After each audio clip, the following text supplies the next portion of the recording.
Lu pernah berada di posisi ngerasa hidup ini begitu gak adil buat lu.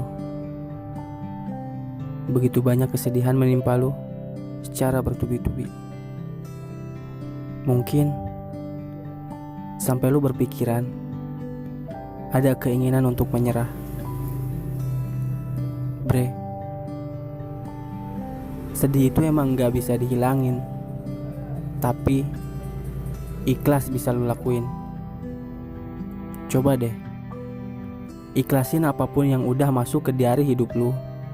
Kecewa, marah, kesal, penyesalan, kesedihan, apapun itu, coba ikhlasin. Gua yakin kok kalau lo mampu. Don't cry.